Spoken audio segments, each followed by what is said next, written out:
les 24, 25 et 26 juillet.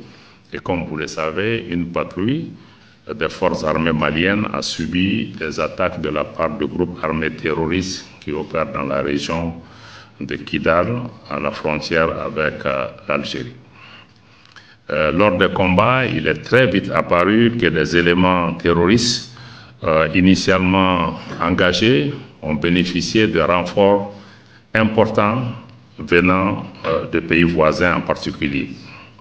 C'est ainsi que s'est mise en place une coalition plutôt inédite entre deux organisations qui se sont toujours combattues, Al-Qaïda au Maghreb islamique qui se fait appeler aujourd'hui JNIM et l'État islamique au Sahel qui se sont réunis pour combattre les forces armées maliennes.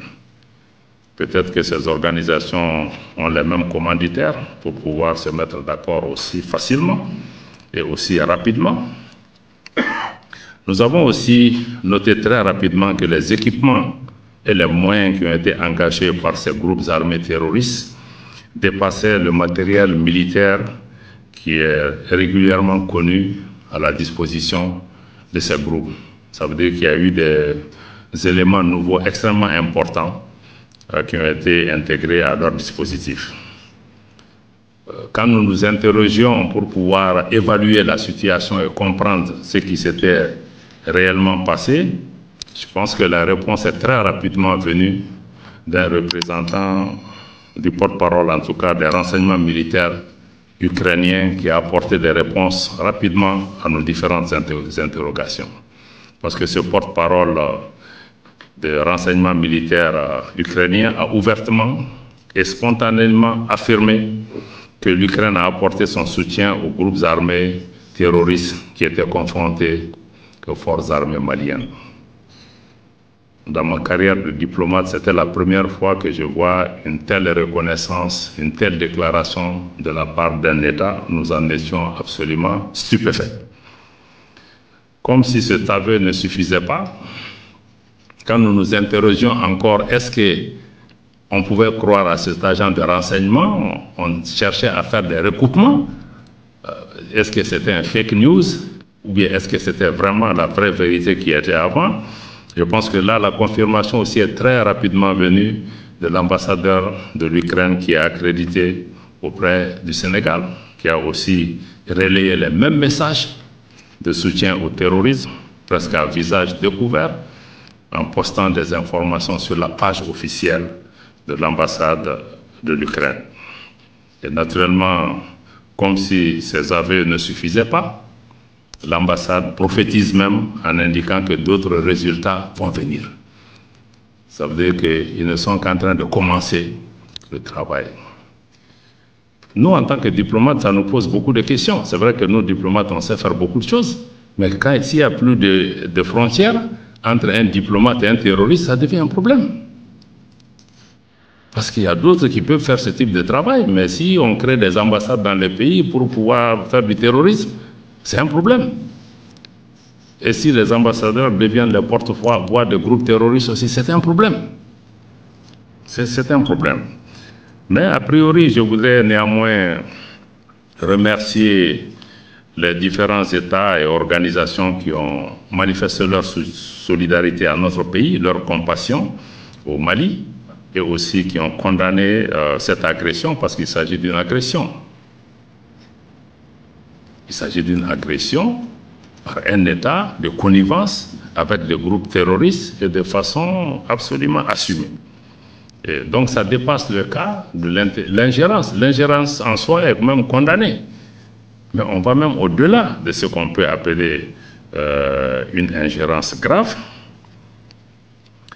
Mais en même temps aussi que nous saluons ces pays, il faudra dire que nous sommes quand même assez étonnés du silence de beaucoup de partenaires et de pays devant ce qui est absolument une agression inacceptable, publiquement avouée, publiquement revendiquée par une collision entre un État, peut-être qu'il y en a d'autres, entre un État et des groupes terroristes. Pourtant, dans toutes les conventions internationales, la Charte des Nations Unies, les résolutions du Conseil de sécurité, les différentes conventions sur le terrorisme, au plan international, au plan africain, les engagements sont pris. Est-ce que c'est du papier ou bien c'est réel? Mais pourquoi tout le monde regarde ailleurs par rapport à cette situation? Je m'excuse d'être aussi direct et franc avec vous, mais je pense qu'entre amis, on doit pouvoir aussi se dire des choses, surtout quand il s'agit de préoccupations de la plus haute importance. En tout cas, nous, au Mali, ici, nous nous sommes posé beaucoup de questions. Nous nous sommes demandé comment interpréter ce silence pour pouvoir comprendre. Est-ce que ce qui s'est passé est normal? Est-ce que c'est bien fait pour le Mali? Pour les Maliens? Est-ce que c'est bien que les gens soient tués de cette façon? Que les gens se coalisent? Ils viennent faire ce qu'ils ont fait, même si vous n'êtes pas d'accord avec la position de l'État malien. Pourtant, ce sont les mêmes, beaucoup en tout cas de pays autour de cette table qui réclament être des champions des droits de l'homme et de tout ce qu'il y a. Quand il y a le moindre petit incident, gens se font de communiqués, de déclarations et de tout ce qu'il y a. Mais ça, c'est même souvent des allégations, mais ça, c'est quelque chose qui a été revendiqué par un État qui n'a pas nié ce qui a été fait. Et après, quand on a dénoncé ces questions, on nous dit qu'il faut qu'on apporte la preuve. C'est quand même curieux que ceux qui ont commis des actes, qui ont revendiqué ces actes, pas une fois, deux fois, et qui viennent nous dire qu'il faut qu'on amène les preuves de ce qu'eux-mêmes ils ont déclaré. On peut se poser de sérieuses questions par rapport à ce qui se passe dans ce pays. Ont-ils besoin de preuves par rapport à ce qu'ils ont dit? Est-ce que les officiels ukrainiens qui ont pris cette décision ont été démentis par leur gouvernement? Ont-ils été sanctionnés? C'est nous qui devons apporter la preuve de ce qu'ils savent déjà et de ce qu'ils ont déclaré, assumé. C'est quand même une reculade importante. Au-delà des pays qui sont représentés ici aussi, on peut s'interroger même par rapport aux différentes réactions au plan international. Nous savons que quand il y a ce type de situation, souvent, le Conseil de sécurité et d'autres instances se réunissent toujours. Des réunions extraordinaires sont convoquées. Mais dans ce cas-ci, je crois que personne ne s'est interrogé, est-ce qu'il fallait le faire ou il ne fallait pas le faire? Personne, ni Conseil de sécurité, ni Assemblée générale, personne. Je pense qu'en tant que diplomate, en tant que responsable, on peut tous se poser. On doit se poser ces questions. Parce qu'elles sont essentielles. Parce qu'au moment où nous sommes assis jusqu'à présent, je crois que ni le Conseil de sécurité, ni personne, ni même communiqué de solidarité, de compassion, de condamnation, zéro. Est-ce que nos organisations même fonctionnent désormais ou savent où se trouve leur priorité par rapport à ces questions? C'est ce que je voulais vraiment indiquer par rapport à cette situation en particulier, mais en rappelant que ceci ne nous détournera pas de notre objectif. Parce que nous savons que ce qui s'est passé, nous avons compris. Nous savons l'objectif et la cible, c'est quoi? Parce que les gens veulent briser la dynamique qui est en cours dans nos pays, la dynamique qui est en cours au niveau de l'AES, en utilisant des méthodes perfides pour arriver à certains types de résultats. Mais notre pays va s'organiser et se défendra. Le Burkina, le Niger, nous nous défendrons. Parce que nous savons ce qui est en cause et nos pays prévaudront.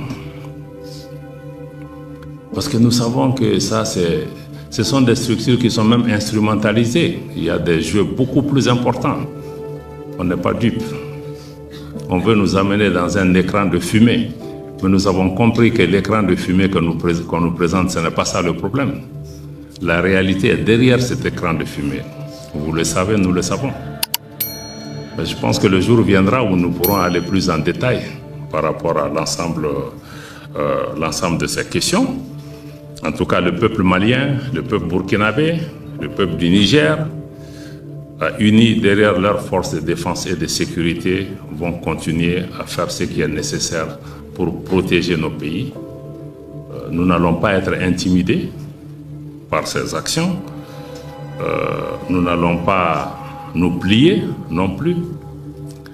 Les méthodes qui sont utilisées pour maintenir la domination de nos pays ne vont pas marcher. Le chemin qu'on a pris, nous allons le poursuivre jusqu'à la fin.